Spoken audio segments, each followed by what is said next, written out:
안녕하세요. 2022년 5월 10일 티묵 모닝입니다. 첫 번째로 가져온 이야기는 공포, 그저 공포라고 얘기할 수가 있겠는데요. 가져온 이유는 길게 설명할 것도 없이 투자 시장의 공포는 계속되고 있습니다. 미국 시장은 이것을 종합적으로 잘 보여주고 있어서 가져왔겠죠. 특별히 나쁜 일이 추가된 것은 없습니다. 하지만 미국은 기록적인 폭락을 보여주고 있어요. 당연히 전 세계 투자 시장을 단편적으로 잘 보여주게 되겠죠. 대표적으로 미국 상위 500개 대형 기업의 주가를 모아 보여주는 S&P 500 지수는 하루 만에 마이너스 3.2%로 하락을 했습니다. S&P 500은 3,991.24포인트로 시장을 마감했는데요. 이 지수가 4천선 아래로 하락한 것은 2021년인 작년 3월 31일 이후에 1년 만입니다. 문자 그대로 지난 1년간의 상승분을 되돌려 버렸다고 쉽게 이해할 수가 있겠죠. 그리고 탄탄한 우량 기업 30개의 주가를 지수로 나타내는 다우존스 지수는 마이너스 1.99% 하락을 했고요. 시장에 돈을 푸는 양적 완화 시기이자 언택트로 대표되는 시장 분위기가 형성되었을 때 가장 이득을 본 기술주들이 모여있는 나스닥, 이 나스닥 지수는 마이너스 4.29% 급락을 했습니다. 문제는 뭐겠어요? 투자 시장은 이전 같지 않고 경제도 이전 같지 않을 것이란 겁니다. 이대로 계속 폭락을 하든 반등이 나오든이 중요한 것보다 시장은 더 이상 사면 오른다고 생각하지 않는다는 것이 중요하겠죠. 몇 가지 특이사항으로는 첫째, 미국의 10년물 국채 금리가 3%대 위에서 놀고 있습니다. 이게 어느 정도냐고요? 올해 초 미국 금리가 치솟고 있다고 이야기했을 때가 1.7% 수준에서 왔다 갔다 하고 있었을 때였습니다. 그리고 이게 왜 중요하냐고요?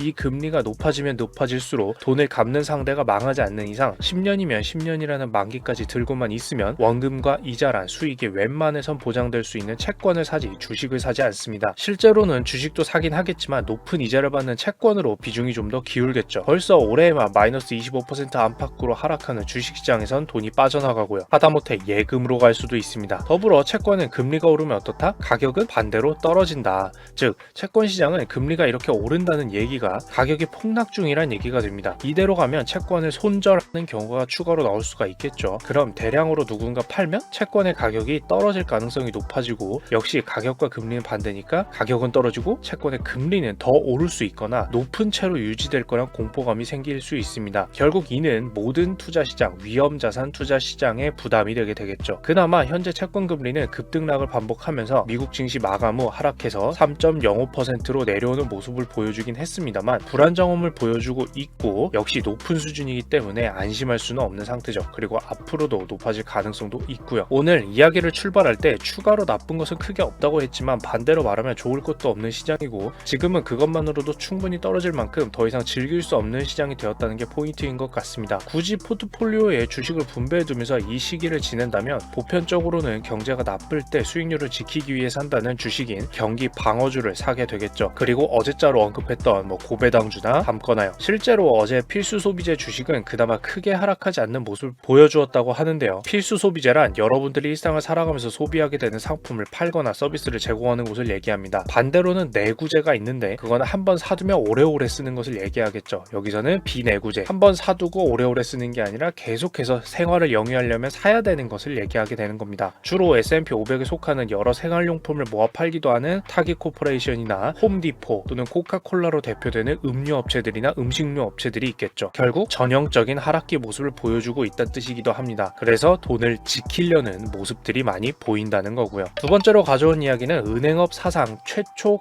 공동정포가 생겼다는 겁니다. 이 이야기를 가져온 이유는 기술의 발전과 시대의 변화에서 변화의 속도 때문에 발생할 수 있는 문제와 그 문제를 해결하기 위한 노력을 볼 수 있어서 가져왔습니다. 금융권의 예로 말이죠. 기술의 발전으로 온라인으로 업무를 보는 일이 많아졌다는 건 누구나 아실 겁니다. 직접 매장, 마트를 찾아가지 않거나 은행이나 증권사, 보험 같은 경우도 직원을 마주하지 않고 어플리케이션이나 인터넷 홈페이지를 통해서 업무를 보는 경우가 늘어났으니까요. 뿐만 아니라 과거의 연락 방법을 사용하지 않게 되는 것도 많아졌어요. 전화 말이죠. 당장 배달 음식을 시키는 것도 직접 매장에 전화라는 것이 아니라 인터넷 홈페이지를 이용하는 중간 단계를 거쳐서 이제는 스마트폰 앱을 사용하죠. 나아가서 애초에 이 전화라는 것조차도 이제 사람이 받는 경우가 줄어들고 있습니다. ARS 즉 자동음당 목소리가 점점 더 많은 서비스에 대해 고객 응대를 하죠. 여기에 인공지능 기술까지 접목되고 있고요. 결과적으로 온라인을 통해 업무를 보는 경우가 늘어났다는 것은 오프라인에 물리적으로 접근할 수 있는 매장, 점포, 지점 뭐라고 부르든 이것들을 각 산업에서 둘 이유가 사라졌다는 말입니다. 왜냐하면 부동산을 유지하는 비용은 매우 비싸고 그 부동산 안에서 일하는 직원들의 인건비도 만만치 않기 때문입니다. 그런데다가 그곳에 고객들이 방문하는 숫자가 줄어드는 것을 숫자로 봤을 거거든요. 문제는 자신이 직접 회원가입부터 인터넷을 통해 새로운 서비스를 이용하고 새롭게 등장하는 어플리케이션을 다루는데 익숙해지기 쉽지 않은 분들은 업무를 지수를 이용하기가 극단적으로 어려워졌다는 거예요. 접근성이 한없이 낮아진 것이죠. 이런 것을 따질 때는 아예 못 따르는 분들만 상상해서 별일 아니라고 넘기는 경우가 생기는데요. 방문하기만 하면 해결될 일을 내 손으로 직접 해야 해서 관두게 되는 업무 장벽에서 소비자들에게는 피해가 유발될 수 있으니 마냥 넘길 일은 아닙니다. 금융업도 마찬가지입니다. 사람이 직접 사람을 응대해서 업무를 해주고 문제를 해결해주는 지점수는 계속해서 줄어듭니다. 아마 현재 수도권 도심 한복판에 사는 분들은 전혀 못 느낄 수도 있겠지만 그 외에 모든 지역은 어마어마한 속도로 지점수가 줄고 있죠. 예를 들어 금융감독원 조사에 따르면 2018년에는 23개, 2019년에는 57개, 2020년 304개가 줄어들면서 사라지는 영업점수는 매년 늘어났습니다. 2021년 말 기준으로는 전국 최종 6,094개로 1년 만에 311개가 더 줄어들었죠. 따라서 국가에서는 신규 기술의 도입으로 특정 계층에게 접근성이 현격히 떨어지는 분야에 대해서 대응책을 내놔달라고 하기도 하는데요. 관련 연구도 이루어지고 말이죠. 금융업의 예로는 이것을 문자 그대로 지점 통폐합으로 인한 금융소외라고 부르기도 합니다. 최근 이에 대해서 금융권에서 신기한 대응책이 하나가 나왔는데요. 바로 공동점포입니다. 편의점과 은행 지점이 함께하고 다른 산업의 점포와 은행 지점이 함께하는 형태는 그동안 많이 있었습니다. 그런데 이번엔 서로 다른 은행이 함께하는 공동점포예요. 하나은행과 우리은행이 금융업 최초로 금융소외로 인한 문제 제기를 받아들여 이런 아이디어를 내고 경기도 용인시 수지구 신봉동에 공동점포를 낸 것이죠. 말 그대로 하나의 공간에서 적과의 동침을 하는 것이죠. 고객이 충분하지 않아 수익은 낮은데 부동산 비용이 큰 문제였기 때문에 하나의 공간을 두 은행이 나누어 쓰는 형태로 비용을 절약하며 해당 지역에 들어선 것입니다. 결과적으로 살고 있는 동네에 두 은행을 이용하는 또는 이용하려는 소비자가 소외되지 않을 수 있게 된 것이죠. 다른 은행도 있지 않겠냐 하시겠지만 소비자에게는 항상 더 많은 선택지가 주어지는 것이 바람직한 일이므로 경쟁시장이 유지되는 일이므로 이 자체만으로도 큰 의미가 있다고 할 수가 있겠습니다.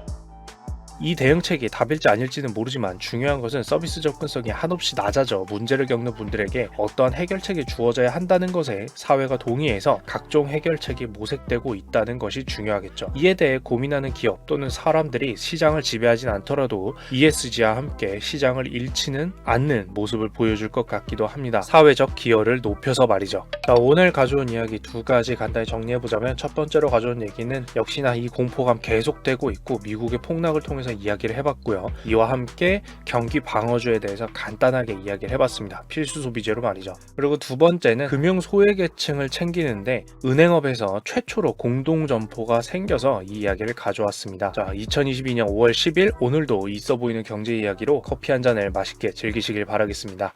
이상 티묵이었습니다.